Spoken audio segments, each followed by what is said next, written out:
This is the first for me, to preach in a pair of shorts. Never done that ever before. In fact, it was the first one I preached here without a shirt and tie on. Because anywhere I ever went to preach in the early days when we were being trained as local preachers in the Methodist Church, but one thing we were always told, you have to go shirt and tie, and you have to have a suit on, make sure you're all well suited up. Never take your jacket off. That was an actual fact. We were always told, never take your jacket off. That's disrespectful. And I remember standing in a church one Sunday morning, it was like this outside, and the heating was on. And I was just melting, the sweat was pouring off me. And I took my jacket off, and I could see people looking at me going, it was either that or pass out, so I thought, no, we just have to take the jacket off. The last time I was here preaching with you, I spoke about Elijah and about the fact that he had this massive big job to go out and to overthrow all the false gods at the time. And of course, the king Ahab and his wife Jezebel, who were promoting all this stuff, and their prophets that they had around them, these false prophets. And Elijah done this amazing job of actually proving how false they really were. And as a result of that, he had to pay a huge price, and he took a meltdown. He completely burnt out. He ended up in the wilderness underneath a broom tree, and he just said to God, take me out here, Lord, just I want to go, I've had enough. And God does this amazing thing by putting him to sleep, and then waking him up and giving him food to eat, and then getting him back to sleep again, and waking him up for more food, and then says, guess what? I've got a task for you to do. You're not finished yet. And off he goes, and he gets into this big cave, and God says, come out. I want you to come out now. I'm passing by, and I need you to come out. And of course he does that time, and he takes off the cloak that he has, and he puts it around his head, like almost like he's ashamed of where he has gone and how he's been. And God says, stop this. I've got a role for you. You have 3 people to go find. You've got to go and find 2 kings, and you've got to find a new prophet. And this is where I take up the story for Elisha. And I've often told you this before, Elisha is the hero for me in the Bible. And he's the guy who gets the double blessing, and he does this amazing job. And what Elijah has to do now is he's got to go find Elisha and give him the mantle, the cloak, and he's got to put it on him. And it's interesting because he has to go do this. And the journey, he does it on foot, and he does it in the Sinai Peninsula, from Horeb, the cave in Horeb where he was, to the Sinai Peninsula. And he's got to go and find Elisha. And the journey, as I said, takes him up near to the guts of a month to complete on foot. Now, it's interesting where that actually happens. It's very near or on the place where Gideon had the victory over the Midianites in Judges 7:22. So it's a very significant place. And we take up the story, if you don't mind opening your Bibles, and we're going to read that from 1 Kings 19. 1 Kings 19, and we're reading from verse 19 to 21.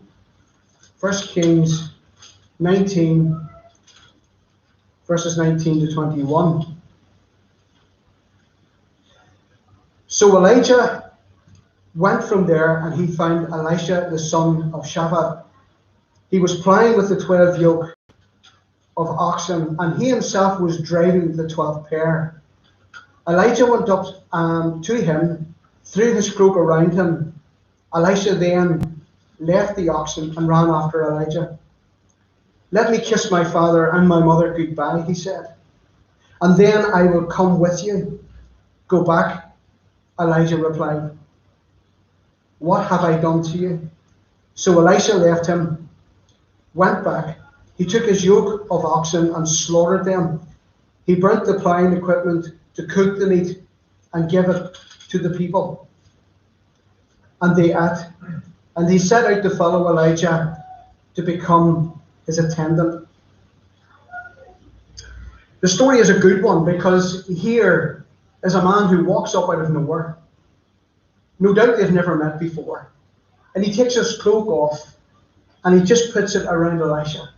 Now, could you imagine if you're out there and you're out in the garden, you're digging in the garden, you've got the lawnmower out, the lawnmower there, you're pushing along the lawnmower, and some guy comes out of nowhere and puts a cloak on your back.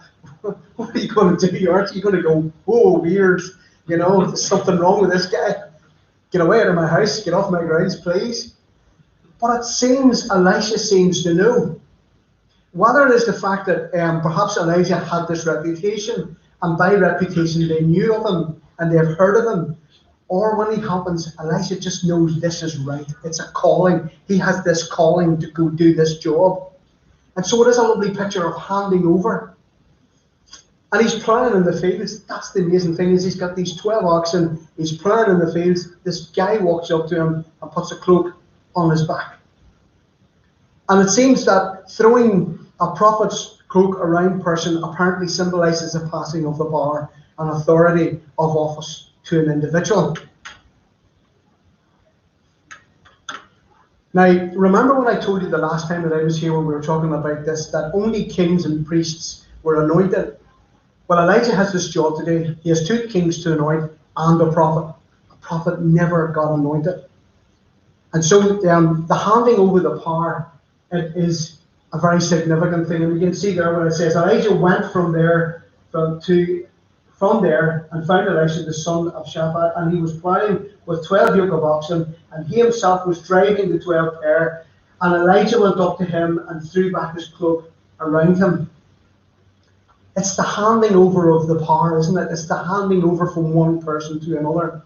I was trying to find an example of this, and very, very thankful that I found this one. That's very significant, isn't it? I laughed when I saw this. I thought, well, this is going to be very pleasing to some people in this church. This is Stephen Jarrett, isn't it? Handing over to Jordan Henderson. Am I right? Yep. Yes. The both of them, well, Stephen Jarrett is the captain. He's handing over the armband to Jordan, give it over. He's handing over to him this role that he's going to have. Now, it's interesting because when you think about this, you've got this man out in the middle of a field in nowhere, ploughing up the ground. And when you can think about that significantly, this is after there's been a big, massive drought for years and years. And all of a sudden now that's over, and these people are ploughing the ground. So they're trying to get, crops into the ground. They're trying to get food to grow. And here's this prophet walks up out of nowhere, and he puts this cloak onto this guy. And it's interesting because when I was looking at and thinking about this, I thought, what a place to go look for a prodigy. I mean, you could go to the school of prophets. They could have went to some place, where it's a holy place, or in this place of prayer, but he's in the middle of a field. I mentioned to you Gideon there.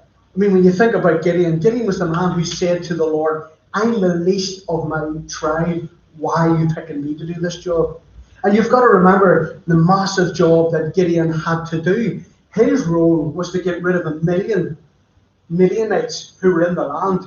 They were absolutely ravaging their land. They were taking their cattle. They were taking all their harvest. They were absolutely stripping it. They brought their own cattle in. They were eating all their grass. They were absolutely destroying it. And God says to Gideon, he says, you only need 300 men, and you can deal with these people. What a mammoth task. And he did it. And he said, I'm the least.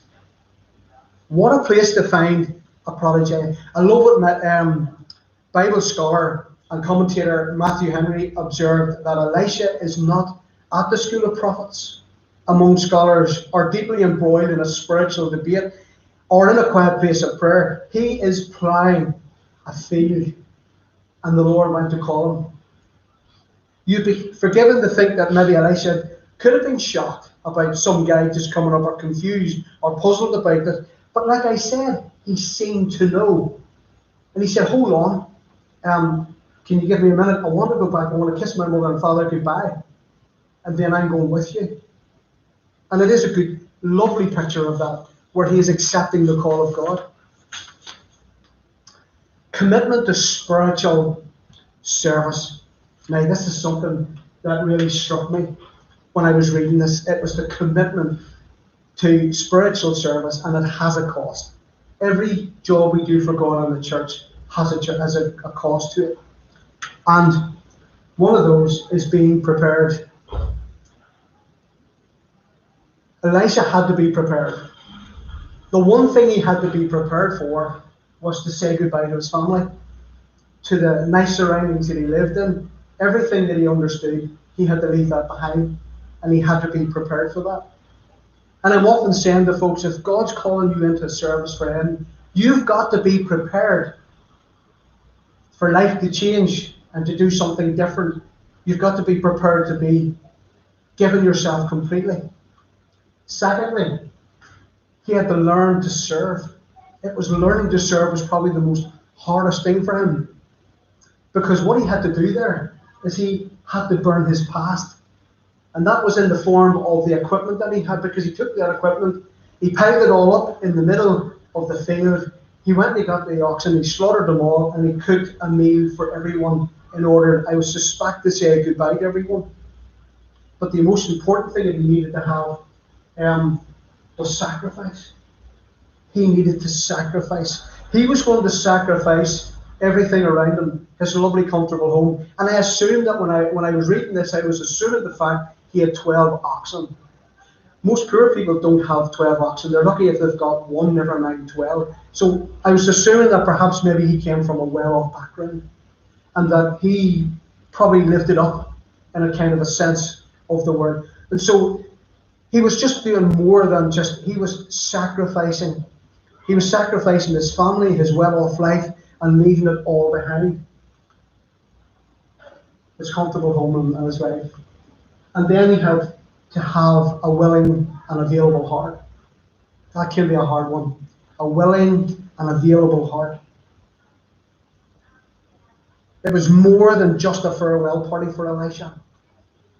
It was a moment of spiritual commitment, sending out a message to his family that, and to the world, that he was available for God. That's a hard one. Having a willing heart and being available for God to do things. He was being called to accept that call. He was going to serve. He was going to learn from that prophet Elijah. And so Elisha now begins a time of training with Elijah in a humble service. And here he was going to begin this new and whole way of life that was going to be different. God, and while some of God's servants, like Moses, Elijah, and John the Baptist, most of them spent their time in the wilderness. They were in the wilderness, they were in the desolation of the wilderness for the experience. But for him, it was going to be a case of mentorship. He was going to be mentored by this Superman, this top-end, top-man prophet. He was going to be mentored to become the new super prophet.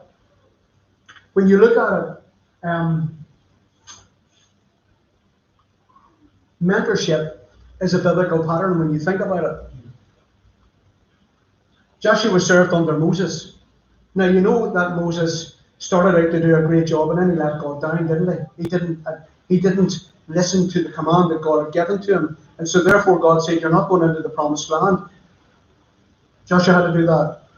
And then there was Peter and the disciples who followed Jesus, and they were mentored through Jesus.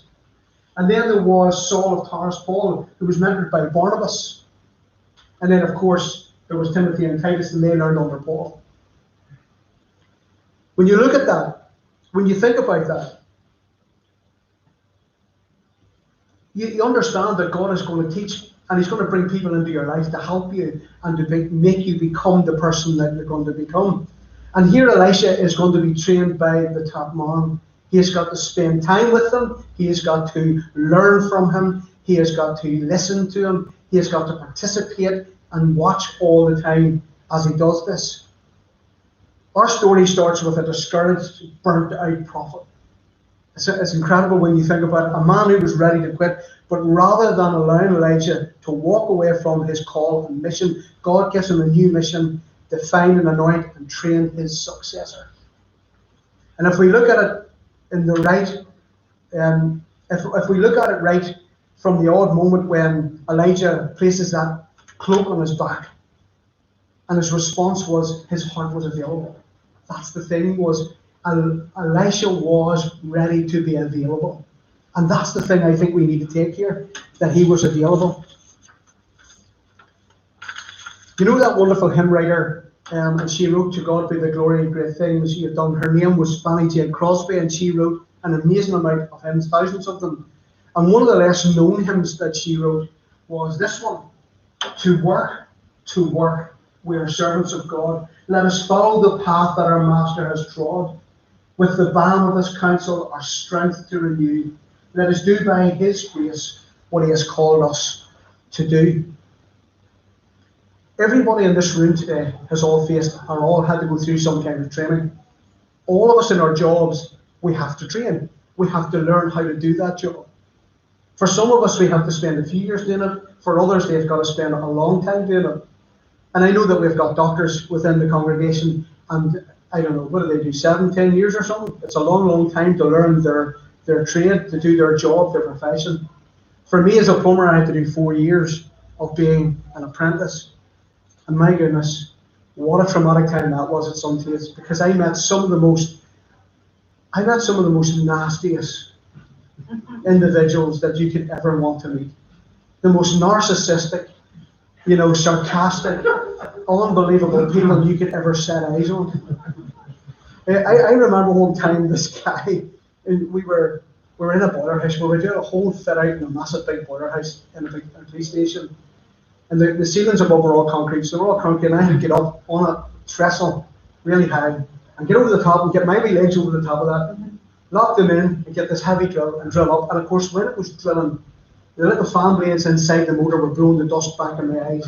And so here I am up in the drill like this. And of course, it wasn't going up like this, it was going like that. And by the time I had finished, it had gone up this angle. And so I drilled all these holes, and some of them were really bad. I never realised until he got up the ladder with a big roll boat to push up through this to put the brackets on to carry all the pipe runs. And he couldn't get this to go in, and eventually it went in at the wrong end. And he started shouting at me, "Look at this, you little so-and-so. If I had to come down off this ladder," and he starts throwing things at me and calling me all the names of the day. You could say from experiences that, that could traumatise you. It actually taught me how to deal with people like him.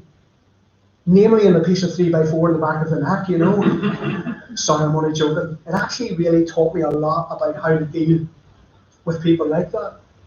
Those experiences I went along, and by the way, not all of my journeyed men that I dealt with and who taught me my trade were bad. There was a lot of gentlemen I worked with, and they were excellent, and they taught me a lot about my trade. But we all have to train. We all have to do something that helps us with our jobs.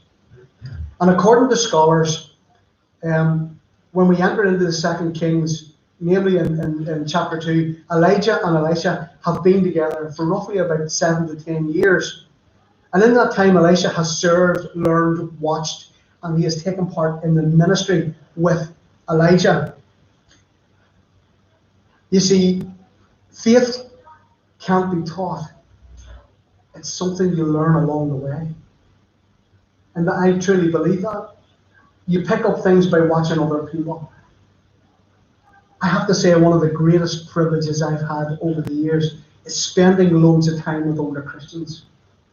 Young people, I'll say this one thing to you: spend time with older Christians. Okay? Not ones like me, because I'm not sensible. You're probably better off to talking to people who keep you right. But I spent loads of time with older Christians. And the lovely thing I spent time with whenever I would chat to them was their experience, their testimonies, the things that they'd done within their ministry. We used to have a lovely couple in Thomas Street where I used to go, Winnie and Wesley Gould, and they were missionaries. And they were missionaries in Brazil. And I'd known them for years, and Wesley was a local preacher like myself, and Winnie they were wonderfully, their faith was amazing. When you sat down to talk to them, you just felt so privileged being in their company. And it wasn't until one day I happened to be clearing out a cupboard in the church, and I found this little pamphlet. And it was their story about going out to Brazil. And I was absolutely blown away by the fact that at one stage they were out setting up a church. They were church planting. And they'd set this church up, and at one stage of it, in the other parts of the jungle, they were talking to people and they were ministering to them. Winnie was a nurse, and so she would use those skills that she had. But I hadn't realised that at gunpoint, they were held at gunpoint by a guy who was going to shoot them dead. And I listened to those experiences and I thought, my goodness, and I got the opportunity to sit down and chat with him about it. And Wesley was so like, ah, well, I come to your head. They set up an amazing church over there that's still today, it's absolutely flourishing. It is really strong. A massive, massive job. I couldn't say this enough to you. If you want to be trained in life, you want to understand what it is to be a faithful servant of God, spend time with older Christians. And that's where you learn how to become faithful. Like I said to you, faith isn't something that you can teach people. It's something you have to watch others do and to learn it better. It is incredible. The times that I used to sit down with the older generation in my last church, and some of the churches that I used to go and preach in, and I take time out to go and sit with folks, and their stories, oh my goodness, their stories are absolutely amazing. Why aren't older Christians discipling the younger? Why aren't younger people spending time with the older generation to be discipled? It's good. It's great. In my last former church, I used to have the older generation who come up and sit down and chat to me. And sometimes they would chastise me. And sometimes they would encourage me. And sometimes they would bring words from the Lord to me. And it was incredible. It was absolutely incredible. And it brings me to that lovely verse. It brings me to that lovely verse in Ephesians. It brings me to that lovely verse in chapter 3 of Ephesians, verses 20 to 21. Now to him is able to do more, immeasurably more than we can all ask or imagine, or according to his power that is worked within us. To him be the glory in the church and in Jesus Christ throughout all generations, forever and ever. You see, every time I read that piece of scripture, that says a lot to me. It says a lot to me about how much we limit God, actually, because that doesn't scratch the surface of what God can actually do for us. And this is where we come to the point where Elisha is being asked to do the big ask. He's going to be doing the big ask. He is going to become a super prophet. He is going to do twice as many miracles as his predecessor. He is going to do far more. He is going to raise people from the dead. This man is going to do the most incredible things. He's going to heal a top military brass from leprosy. He is going to stop an army from coming in to get the Israelites. And he does it through one thing, prayer. Maybe the next time I'm asked to go and do this, we'll talk about the miracles, because I'd love to do that, because that's one of my favourite subjects, is the miracles that Elisha does. But on one occasion, he is with his servant, and I'm not sure whether the servant is Gehazi or not, but he's with his servant, and they're in a tent. And the servant walks out of the tent, and he sees all the Syrians all around him. And he runs back in and he says, we're toast. We're dead. And we're not getting out of here today. And I think Elisha must have laughed at him at that stage, and he said, no, don't worry. He says, we're good. We're going to be good. We're fine. No, he says, you don't understand. He says, you need to go out, peek your head out, have a look around, look there, we're toast. He says, we're going to be fine. We're going to be okay. And Elisha does this one thing, and this is where this piece comes in here. He says, Lord, will you open the eyes of my servant so he can see? And when he opens the eyes of the servant, and he opens up the flap of the tent and he looks out, and up on the hills and right around him and in the skies, there are thousands upon thousands of angels with their swords drawn in their chariots, and they're ready to protect. And it's all through prayer. He opens the eyes, and he has the power to be able to pray that prayer to open the eyes of that servant and see. Well, let's look at this a wee bit deeper. More than we can ask or imagine. That's really what we need to think about today. If you're being called into ministry for God and in the church, and commitment is the hardest thing in the church. It really is. When I look at people who are called into ministry, I look at them and what they have to do and what they've got to go through and the hardships.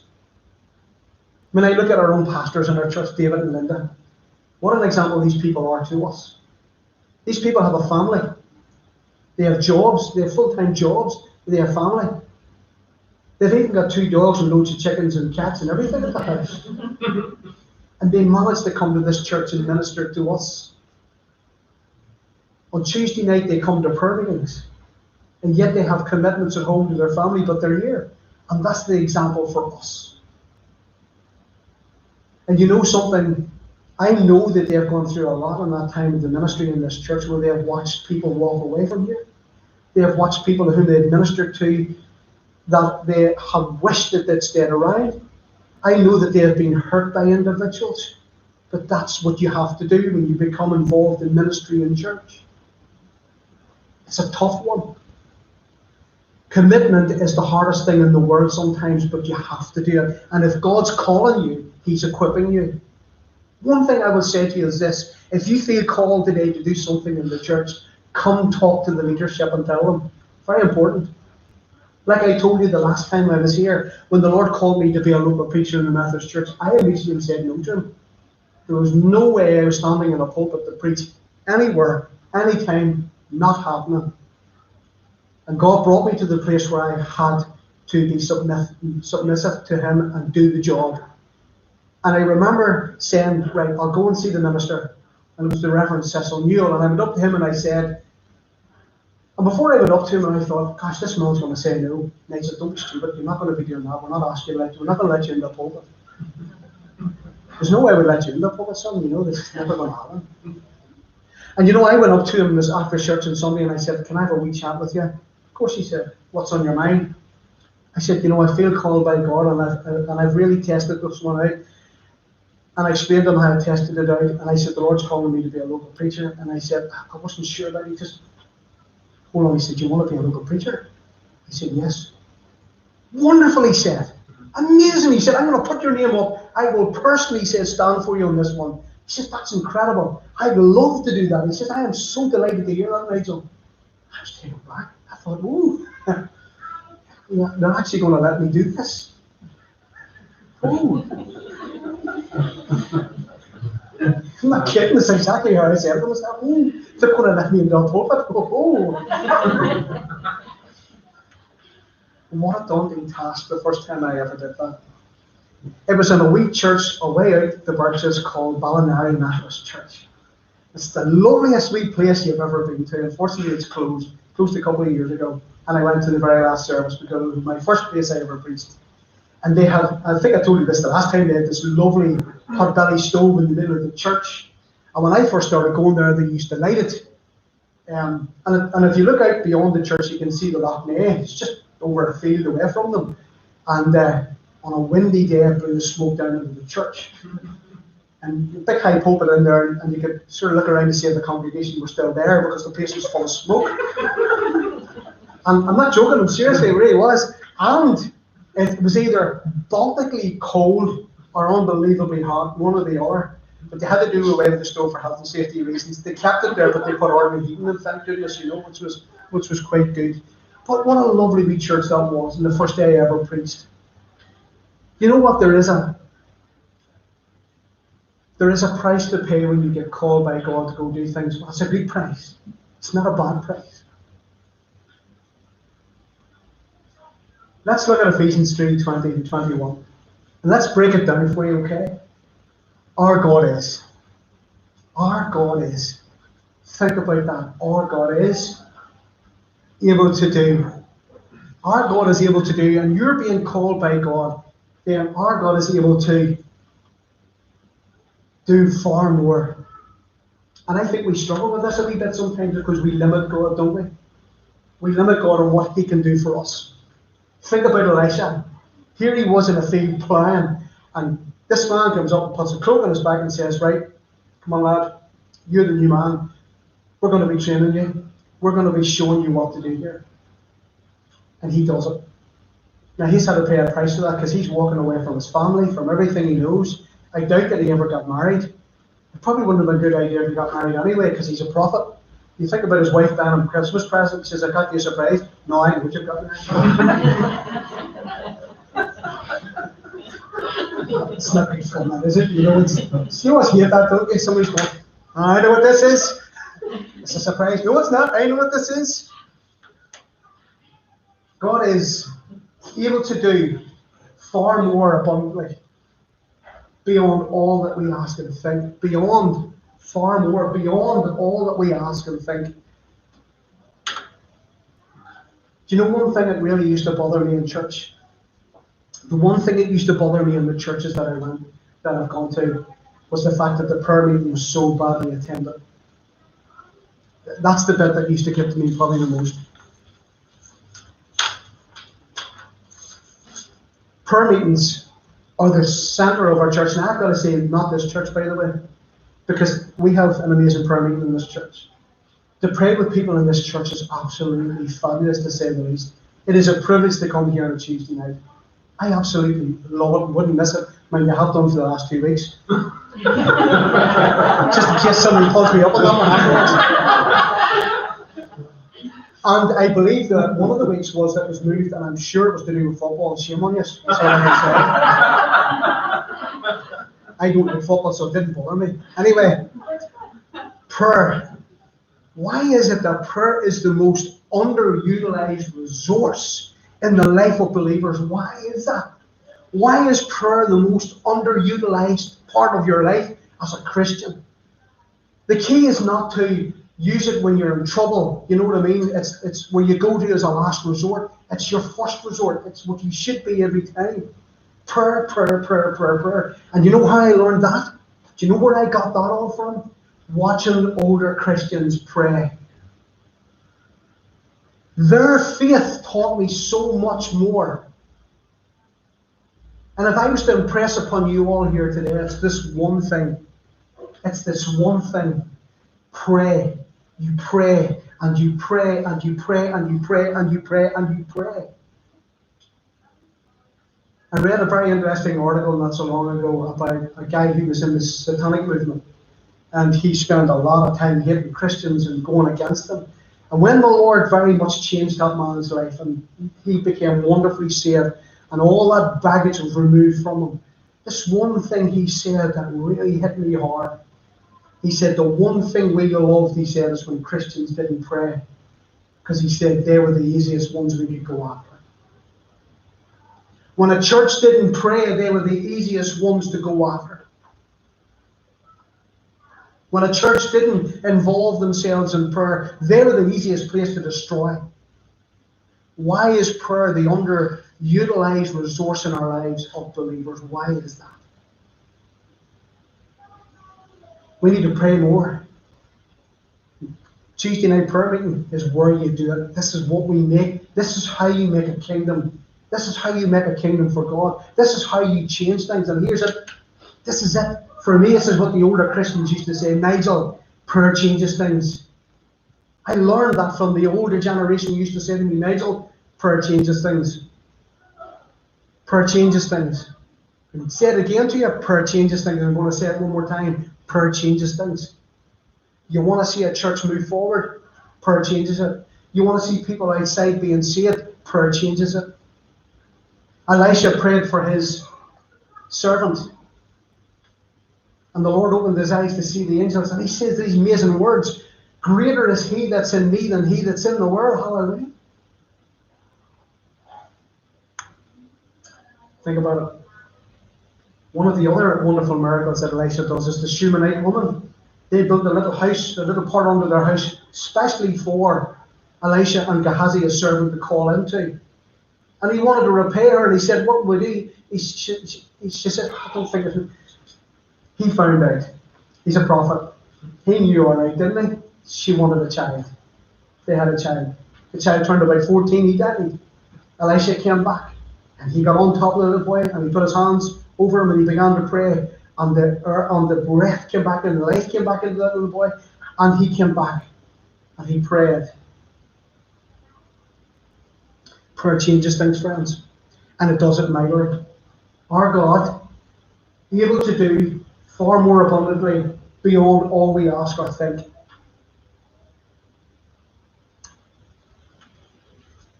The one thing I love is prayer intercession, and that's the bit that makes a difference. I remember reading about a Welsh preacher, Rhys Howe, and he did intercessory prayer. And it's an old book. And as I was reading through this about the intercessory prayer, I was absolutely overwhelmed by this man who was involved in the revival of the Welsh. And the Welsh had an amazing revival. And this man is into intercessory prayer. And he helped change people's lives through intercessory prayer. Coming back to Elisha.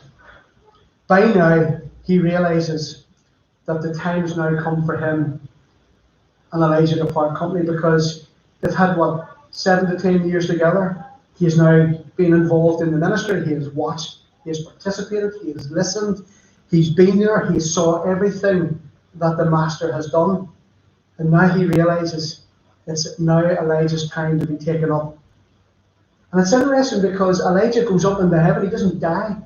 One of 2 people in the Bible who didn't die and went straight to heaven. Enoch was the other one, Elisha was another one, in a whirlwind taken up and left behind. He now is at the point where he has to get involved in ministry. Here's the big question I need to ask you all today. Sorry, just wanted to put that up there. There's another thing about prayer, and that's it there. If God is for us, who can be against us? That's the thing about Christianity. This is what I love about Christianity, is the fact that you can fight the powers and the principalities, you can fight Satan and the satanic word, and there it is. It's in white. It's in the writing for you there. It's in blue. I was going to say black and white. It's in blue. If God is for us, who can be against us? Hallelujah. Are you fighting at the minute with your faith? Is God calling you to a ministry even perhaps? Perhaps maybe he wants you to do a job, a role, and you've been hanging back on that, thinking to yourself, well, now if I do that wee job, it means I won't get to see Coronation Street at night time, you know what I mean? And, going out coffee with the friends and all the rest of it, and all sorts of things. You know what? Sorry, coming back to the prayer thing, right? I remember saying to a lady in church one day, in the other church I was in, I said to her, why do you never go to prayer meetings? Oh, she says, Nigel. Oh, Nigel says, I really struggle with that. I said, but why? Why don't you go to prayer meetings? Every time I go to prayer meetings, I cry. He says, and? Well, I don't like crying in front of people. I says, you cry because the Lord blesses you. You cry because you feel what other people are feeling. I said, that's because you're ministering. That's the ministry that you have. You're a compassionate person. She started going to prayer meetings after that. And yes, she did. She cried. But that's because she loved. Who can be against you? Absolutely no one can be against you, because this is the God that we adore. This is the God we serve. And Elisha has now become this great prophet because God's called him. And yes, there is a price to ministry. There is absolutely no doubt. I used to say in our younger days, when Mary and I were younger, and we had our children at home when they were very young, I used to say I seen more of other people's children than I did in my own. Because of the ministry, she was in Girls Brigade, I was in Sunday school, I was involved in other things in church. And that's what you did, because you spent time with other people's children. You know what's really nice? And it really heartens me, and it blesses me, and it just humbles me every time. But I meet some of those kids that I taught in Sunday school who are now married and have their own children. Apart from the fact that it makes me feel incredibly old when I see that. But it's lovely when they stop to say, you know what? I was really blessed in your Sunday school class. I loved my time with you in Sunday school. I learned so much from you in Sunday school. And the fact that you were nuts as well, it made it even better. Who can be against us? No one, because God is for us. The point I want to make today, and finish off with this, is, are you up for the big ask? That's the question. Are you up for the big ask? Is God asking something of you right now? What's he asking of you? What's he putting to you? Or you got so comfortable that you've forgotten that God actually wants to do something hard? If you said to God, what now, Lord? Someone once said to me, Nigel, that's a dangerous prayer. And I said, it's the only prayer. You've got to keep continually saying to God, what now, Lord? What will I do for you now? What will I go? What will I do for you, Father? Open up the pathways for me. Open the doors for me, or close the doors for me on the things that I don't need to do anymore. Very often we do jobs in churches and the Holy Spirit has long since left it, but because traditionally we keep doing it, we just keep doing it because that's what we do, but God's not there no more. Is God asking you to do a big ask? What is that big ask?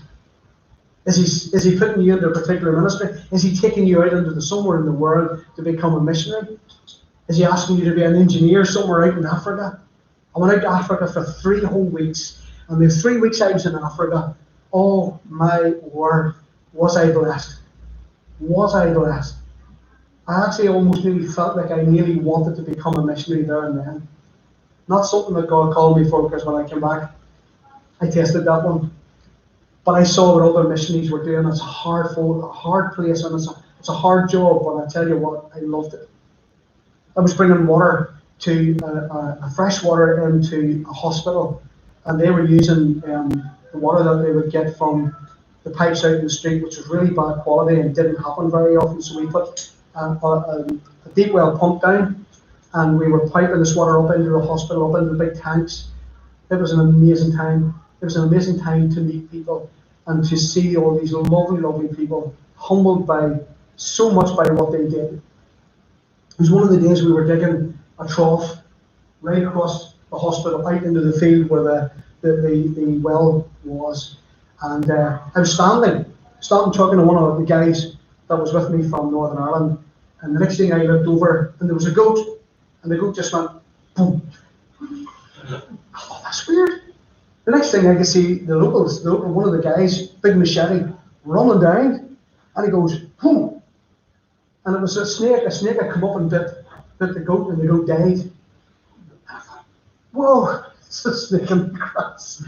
Did you see that? He says, yeah, I saw that. That wasn't the bit that annoyed me most of all. It was the fact that the guy looked at the snake, held it up and looked at it like this. And he kept looking at it like this, and he gets his machete and starts chopping it all up into wee steaks. Because he's gonna cook this bad boy, you know. And I'm standing there going, you know. And the matron in the hospital came out and chased him. She said, "You're not doing that here, you know, in their language, you know." And I go on. But these were lovely, lovely, humble people that I met, and they changed me. You know the thing that I was saying to you about people who have faith. You don't get teaching that stuff. You've got to learn it along the way. I was at a church there, Wednesday Methodist Church in the middle of Ghana. And there was a Saturday night, and every night we would go at about 5 or 6 o'clock. It got dark very early in the evening, and we would go and meet at the Methodist Church, and we'd all go and sit up in a little cafe at the end, and we'd drink Coca-Cola, because that's all we could do at night, and that's what we did, and we drank Coke. And this night I was standing at Wednesday Methodist Church, and there was a prayer meeting on the go. And I stepped inside into the little vestibule that was there, and I listened to the prayers. And I thought, gosh, that's not the local dialogue. They've been there for 2 weeks, so I sort of got my head around the Houthi or whatever it is they call their language there, and I've got my head around a bit of it, but that definitely wasn't their language. These people were praying in tongues. They were praying in tongues, and guess what they were praying for? Rain. Because when the lady came out, I said, "If you don't mind me asking," I said, "What's happening?" "We're having a prayer meeting," she said. I had to learn to talk really slow there. You have to go, "What are you doing?" You know, really slow. And she said, "Well, we are having a prayer meeting." And they were praying for rain because they hadn't had rain in months. The crops were dying in the field. They were getting very worried and very, very, very anxious about the fact that this was happening. And they had this prayer meeting in tongues. Oh boy, it was amazing. It made the hair stand up on my arms and on my. Oh, it was unreal, unbelievable.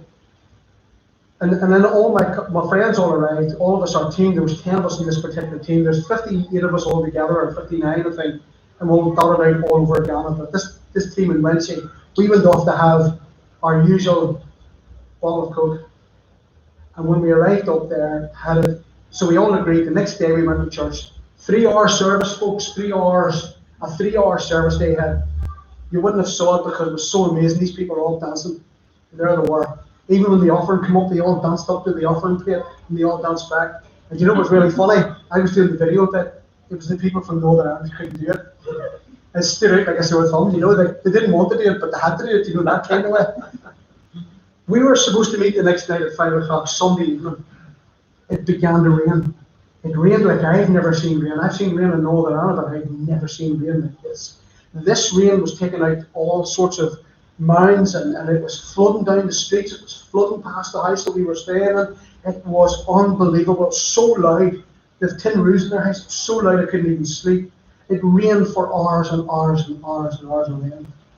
What about that for faith? It's the big ask. Are you up for the big ask? I'm going to leave that with you today and pray that God will bless you. Elijah was up to go and look for Elisha, and Elisha was up for the big ask. Are you up for the big ask? And maybe the next time, if I ever come back, we'll talk about Elisha's miracles, perhaps. I don't know. We'll see what the Lord does there. Are you up for the big ask? Let's pray. Lord Heavenly Father, you call us to do so many things. Sometimes we hear you, Father. Sometimes we just don't want to hear you. But Lord, is there someone here today who to do for you, Lord, but Lord, is there someone who is watching this service from their TV right now or their phones or wherever, and you have asked them to do something, the big ask? Lord, will you give them faith? Father, will you give them the strength, Lord? Will you give them the courage to just grasp hold of what you've asked them to do? Lord, will you bless them mightily? Will you help them, Father? Will you give them all the tools and all the courage that they need, Father, to do this? And most importantly, Lord, will you fill them with the faith required, Lord, to carry out this role? Father, bless us as we go into worship. Lord, surround us with your mighty angel. Cover us in the blood of the Lamb. Lord, anoint us in the power of your Holy Spirit. We ask it in Jesus.